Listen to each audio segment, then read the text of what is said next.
ஆக்கப்பூர்வமான நிகழ்வுகளை அலசி ஆராய் ஒரு களம். RDX திங்கள் முதல் சனிக்கிழமை வரை இரவு 7 மணிக்கு.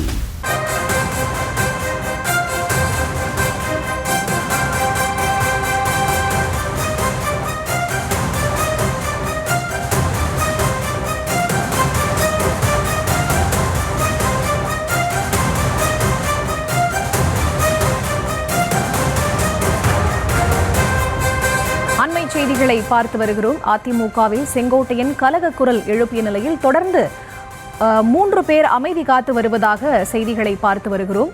அணிகள் இணைப்பு தொடர்பாக தாம் உட்பட 6 பேர் இபிஎஸ்ஐ சந்தித்து பேசியதாகவும் அதில் 2 பேர் நேற்று இபிஎஸ்ஐ சந்தித்து பேசியிருப்பதாகவும் மற்ற 3 தொடர்ந்து அமைதி காத்து வருவதாகவும் செங்கோட்டையன் கூறியிருக்கிறார்.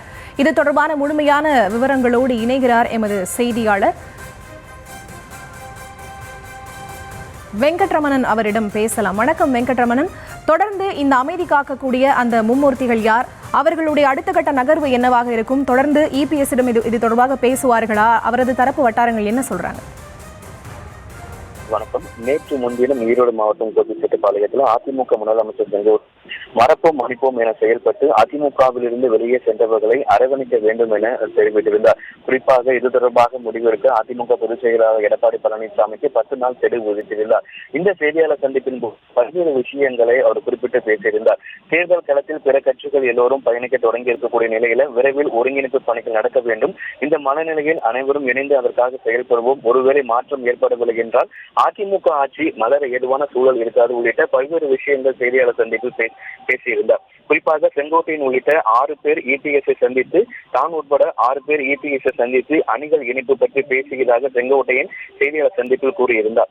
அதிமுகவில் செங்கோட்டையன் கலக குரல் எழுப்பியிருக்கக்கூடிய நிலையில 3 நபர்கள் மௌனம் காக்கிறார்கள்.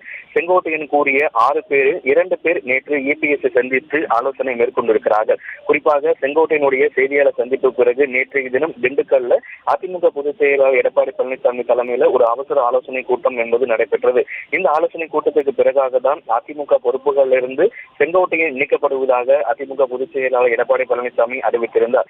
அதற்கு செங்கோட்டையன் அதிமுக பொறுப்புகளில் இருந்து நீக்கியதில் வேதனை இல்லை, மகிழ்ச்சி என செங்கோட்டையன் தெரிவித்திருந்தார். இந்த நிலையில செங்கோட்டையன் கூறிய 6 பேரில் 2 பேர் நேற்று இபிஎஸ் சந்தித்து ஆலோசனை மேற்கொண்ட நிலையில நக்கம் விஸ்வநாதன், வேலுமணி ஆகியோரை இபிஎஸ் நேற்று சந்தித்து ஆலோசனை மேற்கொண்டிருக்கிறார்கள். வீரம் இருக்கக்கூடிய தங்கமணி, கே. அன்பழகன், சி.வி. சண்முகம் ஆகியோர் இதுவரை எந்த பதிலும் கூறாமல் இருக்கிறார்கள். தங்கமணி குமாரபாளையத்திலும், சி.வி. சண்முகம் விழுப்புரத்திலும் உள்ளதாக தகவல் என்பது வெளியாகி இருக்கிறது.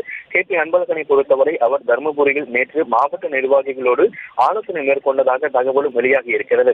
இபிஎஸ் சுற்றுப்பயணம் தொடர்பாக அன்பழகன் ஆலோசனை நடத்தியதாக தகவல் வெளியாகி இருக்கக்கூடிய நிலையில செங்கோட்டையன் குறித்தான கேள்விக்கும் நாடாளுமன்ற உறுப்பினர் சி.வி. சண்முகம் அவர்கள் பதிலளிக்க மறுத்து இருக்கிறார். தொடர்ச்சியாக செங்கோட்டையனுடைய கருத்துக்கு சசிகலா, ஓபிஎஸ் உள்ளிட்டோர் ஆதரவு தெரிவித்திருக்கக்கூடிய நிலையில அதிமுகவில் அடுத்த கட்டமாக என்ன நடைபெற போகிறது என்பது தெரியாமல் தொண்டர்கள் தவிக்கக்கூடிய நிலை என்பது ஏற்பட்டிருக்கிறது. குறிப்பாக அதிமுக பாஜக கூட்டணி உறுதியாகி இருக்கக்கூடிய நிலையில அதிமுக பல்வேறு பிரிவுகளாக பிரிந்திருப்பது இன்னும் தேர்தலுக்கு, சட்டமன்ற தேர்தலுக்கு இன்னும் சில காலமே இருக்கக்கூடிய நிலையில அதிமுக நிலவக்கூடிய இந்த பிரச்சனையை மத்திய பாஜக தலையிட்டு தீர்க்கப்படுமா அல்லது அதிமுக செங்கோட்டையன் அடுத்ததாக என்ன செய்ய போகிறார், இபிஎஸ் இதற்கு என்ன விளக்கம் கொடுக்க போகிறார் உள்ளிட்ட பல்வேறு கேள்விகள் எழுந்திருக்கக்கூடிய நிலையில அதிமுகவில் அடுத்தது என்ன என்ற கேள்விக்கு விடை தெரியாமல் தொண்டர்கள் தவித்து வருகிறார்கள்.